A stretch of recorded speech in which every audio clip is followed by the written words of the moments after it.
Hello friends, good morning to all. आप लोग सबसे पहले इसका स्क्रीनशॉट ले लीजिए ताकि उतारने में कोई प्रॉब्लम ना हो।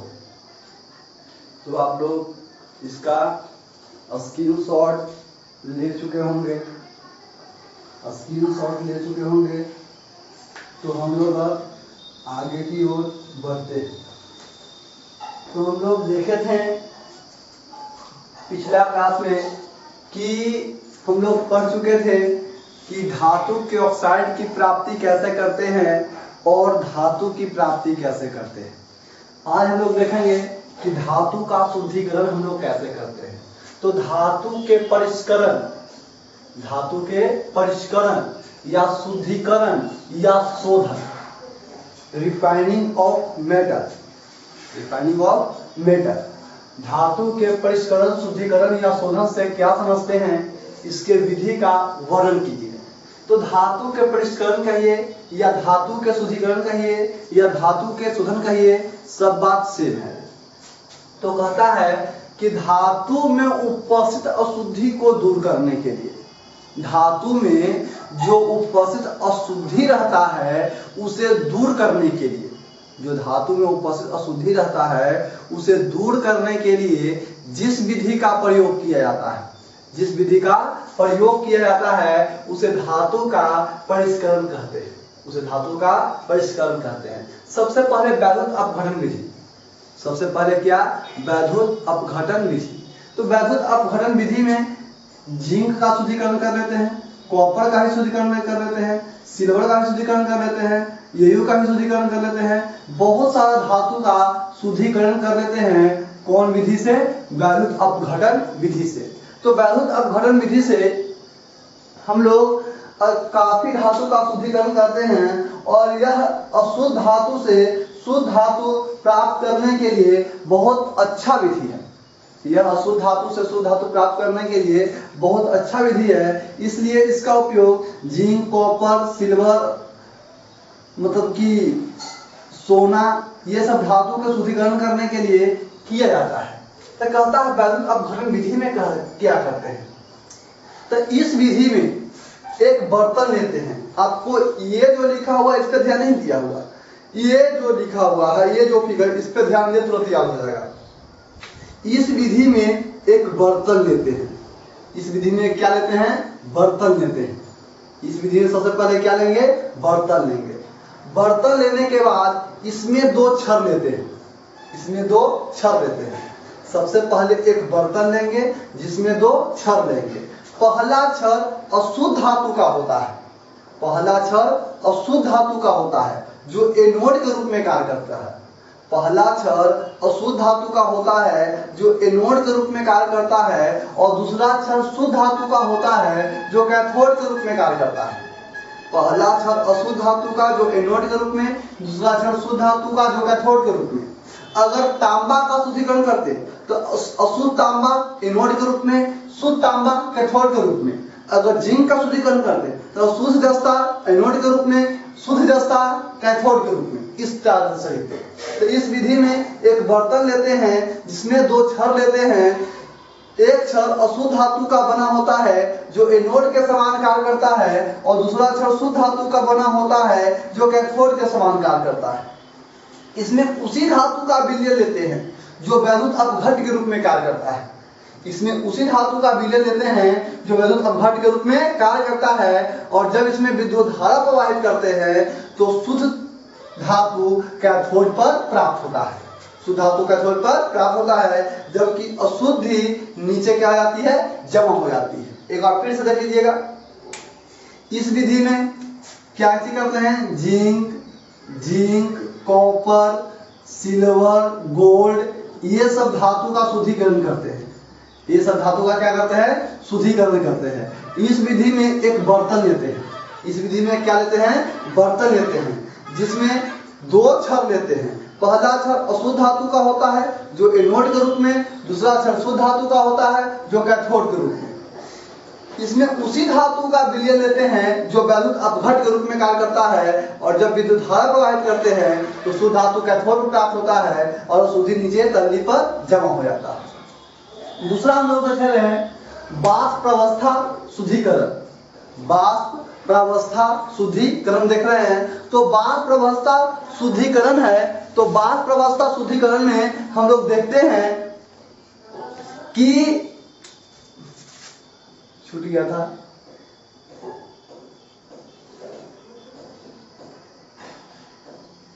वाष्प प्रावस्था शुद्धिकरण। तो वाष्प प्रावस्था शुद्धिकरण में क्या करते हैं कि कहता है कि इस विधि के द्वारा अति शुद्ध धातु प्राप्त किया जाता है। वाष्प प्रावस्था परिष्करण में इस विधि के द्वारा अति शुद्ध धातु प्राप्त किया जाता है। इस विधि में क्या करते हैं कि जिस धातु को लेते हैं, यानी कि जिस धातु को शुद्ध करना है, यानी कि अशुद्ध धातु को अगर शुद्ध करना है, अशुद्ध धातु को क्या करना है, शुद्ध करना है, तो किसी अन्य तत्व के साथ अभिक्रिया कराते हैं। जैसे कि हम आयोडीन के साथ अभिक्रिया कराते हैं, चलिए छोड़िए, किसी अन्य तत्व के साथ अभिक्रिया कराते हैं, अन्य तत्व के साथ, अन्य पदार्थ के साथ क्या कराते हैं, अभिक्रिया कराते हैं, तो यौगिक निर्माण होता है। तो यौगिक के निर्माण होता है। अन्य पदार्थ के साथ अभिक्रिया कराते हैं, अन्य तत्व के साथ अभिक्रिया कराते हैं, जिससे यौगिक के निर्माण होता है। और यह जो यौगिक होता है जो वाष्पशील होता है, यह जो यौगिक होता है जो क्या होता है, वाष्पशील होता है। और शुद्ध धातु को अन्य तत्वों के साथ अभिक्रिया कराएंगे तो यौगिक के निर्माण होगा, जो क्या होगा, वाष्पशील होगा। और जब इस यौगिक को दूसरे बर्तन में रखकर विघटित करते हैं तो शुद्ध धातु प्राप्त होता है। कौन धातु, शुद्ध धातु प्राप्त होता है। इसी को जब दूसरे बर्तन में रखकर विघटित करते हैं तो क्या प्राप्त होता है, शुद्ध धातु प्राप्त होता है। अब शुद्ध धातु प्राप्त होता है और सबसे पहले क्या लेंगे, अशुद्ध को अन्य तत्व या पदार्थ के साथ अभिक्रिया कराएंगे तो यौगिक के निर्माण होगा, जो क्या होगा, वाष्पशील होगा, जिसे दूसरे बर्तन में रखकर विघटित करेंगे तो शुद्ध धातु प्राप्त होगा। जैसा कि यही लिखे हैं कि इस विधि में अशुद्ध धातु को अन्य तत्वों के साथ अभिक्रिया कराया जाता है तो यौगिक के निर्माण होता है, जो वाष्पशील होता है, जिसे दूसरे बर्तन में रखकर विघटित करने से शुद्ध धातु प्राप्त होता है। अब देखिएगा इसमें क्या कर रहे हैं कि जरकोनियम का शुद्धिकरण कर रहे हैं। तब क्या करेंगे, जरकोनियम का शुद्धिकरण कर रहे हैं तो क्या करेंगे कि सबसे पहले अशुद्ध जरकोनियम रहेगा हम लोग के पास, अशुद्ध जरकोनियम रहेगा। ये क्या है, जरकोनियम है। अशुद्ध जरकोनियम को आयोडीन के साथ अभिक्रिया कराएंगे, अशुद्ध जरकोनियम को आयोडीन के साथ अभिक्रिया कराएंगे तो जरकोनियम आयोडाइड, जरकोनियम आयोडाइड यौगिक के निर्माण होगा, जो वाष्पशील होगा, जो क्या होगा, वाष्पशील होगा। जरकोनियम आयोडाइड यौगिक के निर्माण होगा, जो क्या होगा, वाष्पशील होगा, जिसे दूसरे बर्तन में रखकर विघटित करेंगे तो शुद्ध जरकोनियम प्राप्त होगा। तो शुद्ध जरकोनियम क्या होगा, प्राप्त होगा, जिसे दूसरे बर्तन में रखकर विघटित करेंगे तो शुद्ध जरकोनियम प्राप्त होगा। इस तरफ क्या है, अशुद्ध जरकोनियम है, इस तरफ क्या है, अशुद्ध जरकोनियम है, लेकिन इस तरफ क्या है, शुद्ध जरकोनियम है, शुद्ध जरकोनियम है। तो यही किए कि अशुद्ध धातु को अन्य तत्वों के साथ अभिक्रिया कराएं तो यौगिक के निर्माण हुआ, जो वाष्पशील है, जिसे दूसरे बर्तन में रखकर विघटित किए तो शुद्ध धातु प्राप्त हुआ। तो क्या लिखेंगे, क्या लिखेंगे आंसर, क्या लिखेंगे, अशुद्ध जरकोनियम को, अशुद्ध जरकोनियम को किस चीज के साथ, आयोडीन के साथ, आयोडीन के साथ अभिक्रिया कराते हैं, आयोडीन के साथ अभिक्रिया कराते हैं, अभिक्रिया कराते हैं तो जरकोनियम आयोडाइड का निर्माण होता है। तो जरकोनियम, तो जरकोनियम आयोडाइड, जरकोनियम आयोडाइड के निर्माण होता है, जरकोनियम आयोडाइड के निर्माण होता है, जो वाष्पशील होता है, जो क्या होता है, जो वाष्पशील होता है,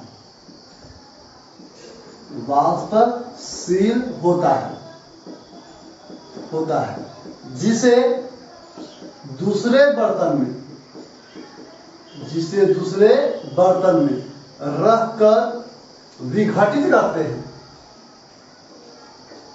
विघटित करते हैं, विघटित करते हैं तो शुद्ध जर्कोनियम प्राप्त होता है। तो शुद्ध जर्कोनियम प्राप्त होता है।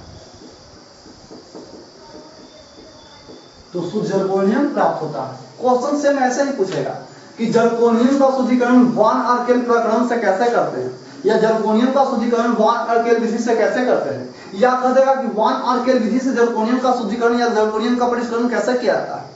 तो अशुद्ध जर्कोनियम को आयोडीन के साथ अभिक्रिया कराते हैं तो जर्कोनियम आयोडाइड के निर्माण होता है जो वाष्पशील होता है, जिसे दूसरे बर्तन में रखकर विघटित करने से शुद्ध जर्कोनियम प्राप्त होता है। सेम अगर टाइटेनियम पूछे तो सेम इसी प्रकार से बनेगा। क्या करेंगे कि टाइटेनियम को आयोडीन के साथ अभिक्रिया कराएंगे, टाइटेनियम को आयोडीन के साथ अभिक्रिया कराएंगे तो टाइटेनियम आयोडाइड का निर्माण होता है। तो टाइटेनियम आयोडाइड के निर्माण होता है जिसे दूसरे बर्तन में रखकर विघटित करने से शुद्ध टाइटेनियम प्राप्त होता है। इस तरफ क्या लिए हैं, अशुद्ध टाइटेनियम लिए हैं, इस तरफ अशुद्ध टाइटेनियम लिए हैं और इस तरफ क्या बन गया है, शुद्ध टाइटेनियम। और यह जो यौगिक है जो क्या है, टाइटेनियम आयोडाइड, जो कि वाष्पशील है, जो क्या है, वाष्पशील है। तो सेम इसी प्रकार से पूछेगा कि टाइटेनियम का शुद्धिकरण वॉन आर्केल विधि से कैसे करते हैं, वॉन आर्केल प्रक्रम से कैसे करते हैं। तो जहां जहां जर्कोनियम वहां वहां टाइटेनियम, बस बन जाएगा। जैसे कि अगर क्वेश्चन पूछा, यदि क्वेश्चन पूछा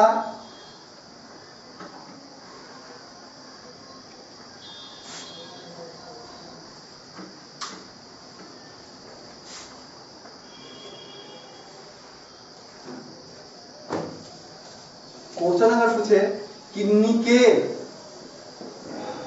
सी नंबर चल रहे हैं, निकेल का शुद्धिकरण, निकेल का शुद्धिकरण मौन प्रक्रम या मौन कह देगा, मौन प्रक्रम से कैसे करते हैं।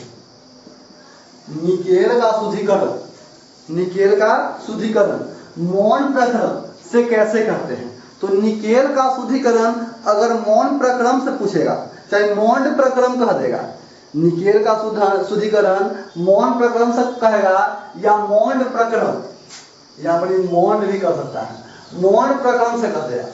निकेल का शुद्धिकरण प्रक्रम से, मौन प्रक्रम से निकेल का यदि शुद्धिकरण बोल दे तो हम लोग इसी प्रकार से इसको भी करेंगे, बस थोड़ा सा अंतर होगा। तो मौन प्रक्रम से हम लोग निकेल का शुद्धिकरण करेंगे तो सबसे पहले क्या करेंगे कि निकेल को, सबसे पहले क्या करेंगे कि निकेल को कार्बन मोनोऑक्साइड के साथ, निकेल को कार्बन मोनोऑक्साइड के साथ गर्म करेंगे। निकेल को कार्बन मोनोऑक्साइड के साथ क्या करेंगे, गर्म करेंगे। निकेल को कार्बन मोनोऑक्साइड के साथ गर्म करेंगे। तो गर्म करेंगे तो सपोज गर्म करते हैं 330 से 350 केल्विन पर गर्म करते हैं तो ट्रेटा कार्बोनिल के निर्माण होता है,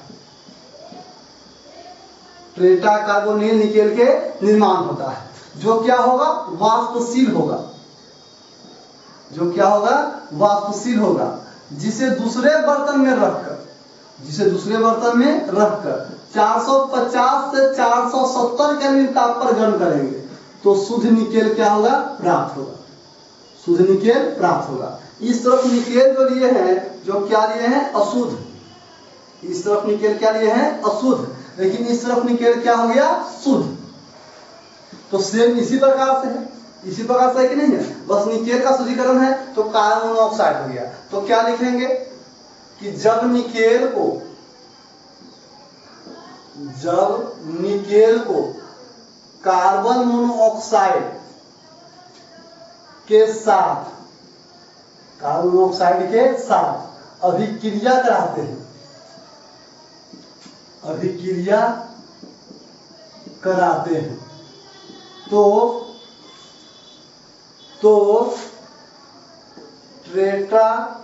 tetra carbonyl nickel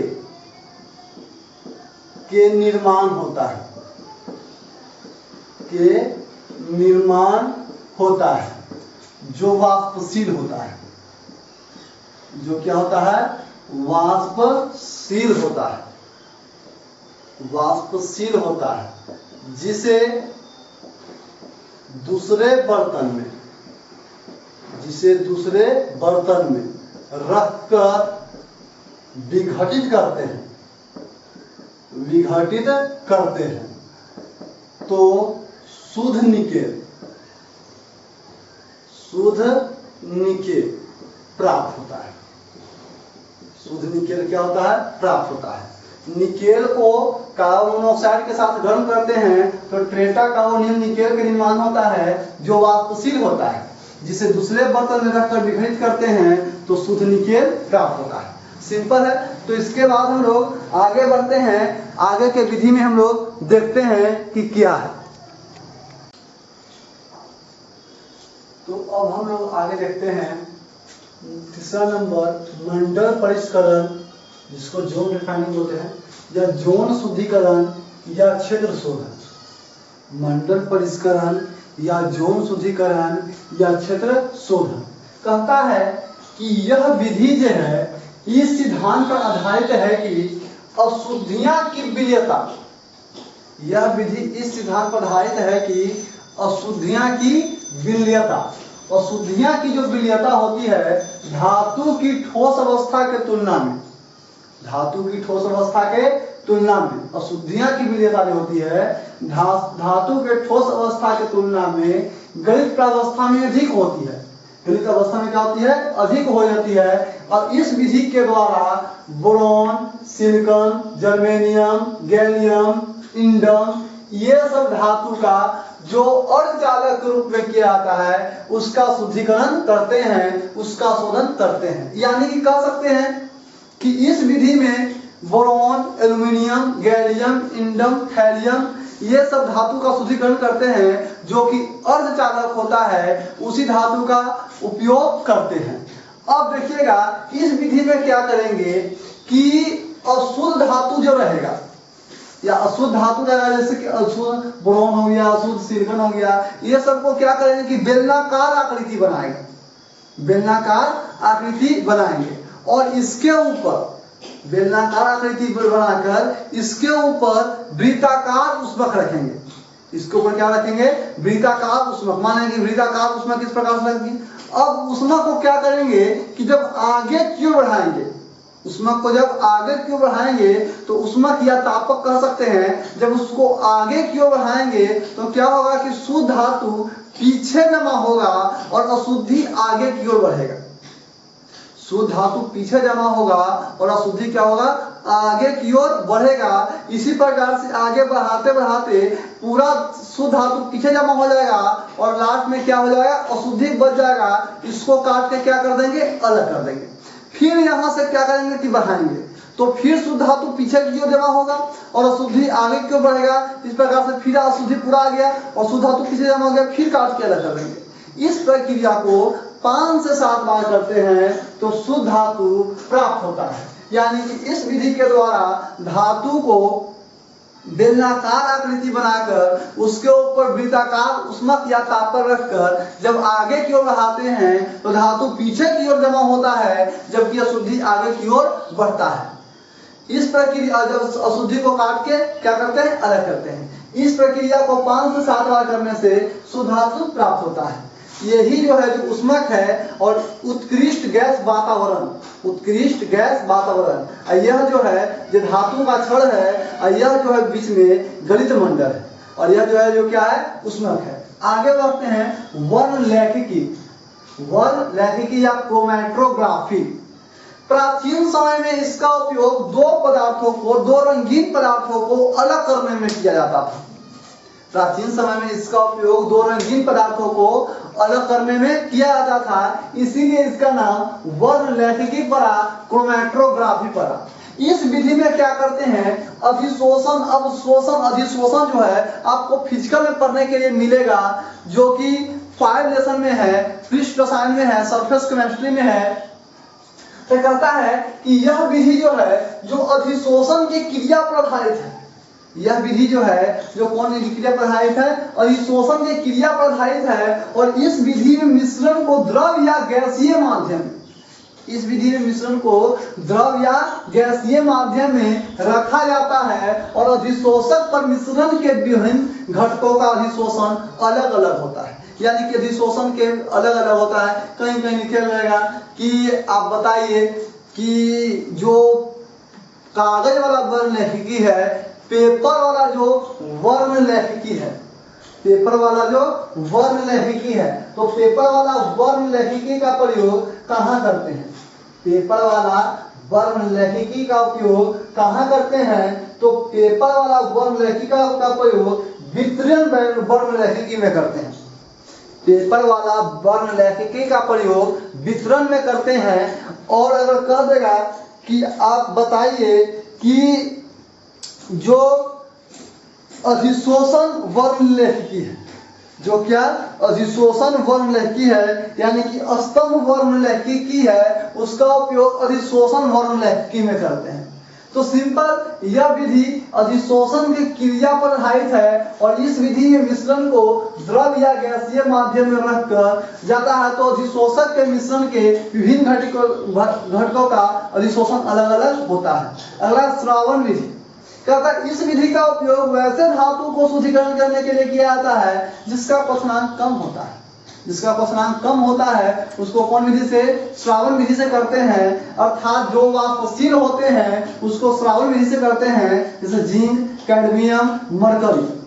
zinc, cadmium, mercury, इसको पारा कर सकते हैं। द्रवीकरण विधि कहता है, इस विधि का उपयोग बिस्मथ, टीन, सीसा या लेड का शुद्धिकरण करने के लिए किया जाता है। इस विधि में क्या होता है? अशुद्ध धातु को परावर्तनी भट्ठी के ढालू चूल्हे पर गर्म करते हैं तो धातु पिघलकर नीचे चला जाता है, जबकि अगलनीय पदार्थ ऊपर रह जाता है। तो आपको यह जो था, जो धातु के शुद्धिकरण करने की विधि था। अब हम लोग अगला क्लास में धातु का शुद्धिकरण जो धातु का शुद्धिकरण करना है, जैसे कि जस्ता धातु का शुद्धिकरण करना है, कॉपर धातु का शुद्धिकरण करना है, आप लोग को एल्युमिनियम धातु का शुद्धिकरण करना है, आप लोग को लोहा धातु का शुद्धिकरण करना है। और एक आप लोग को क्वेश्चन पूछता है समुद्री घास पात से, समुद्री घास पात से आयोडीन की प्राप्ति कैसे करते हैं उसको पढ़ना है। तो अगर इस पांचों क्वेश्चन के देखिएगा, ये पांचों क्वेश्चन के देखिएगा, तो आप लोग को जहां किया जाए बिहार बोर्ड की बात किया जाए तो बिहार बोर्ड में ये पांचों से क्वेश्चन अगर क्वेश्चन बैंक में अगर देखिएगा तो आपको लगभग हर साल मिल जाएगा। यानी कि प्रत्येक साल ये पांचों क्वेश्चन में से कोई 2 क्वेश्चन पक्का रहेगा। 2 क्वेश्चन कहने का मतलब यह है कि एक क्वेश्चन रहा, दूसरा क्वेश्चन आपको अथवा में रहेगा, यानी कि कोई 2 क्वेश्चन रहेगा, यानी कि 5 क्वेश्चन आप याद कर लिए तो यह फिक्स है कि 5 नंबर आना ही आना है, नहीं कैसे आएगा। तो अगला क्लास में आप लोग को अच्छा क्वेश्चन चलेगा जो कि पूछता है हर साल, तो अगला क्लास आप लोग जरूर देखिएगा तो समझ में आता है। और इस वीडियो को देखते रहिए, लास्ट तक देखिएगा जरूर। और यह चैनल को सब्सक्राइब और शेयर के साथ साथ लाइक करना तो जरूर भूलिएगा, जरूर नहीं भूलिएगा, सॉरी। तो आप लोग इसको लाइक करते रहिएगा। Thank you.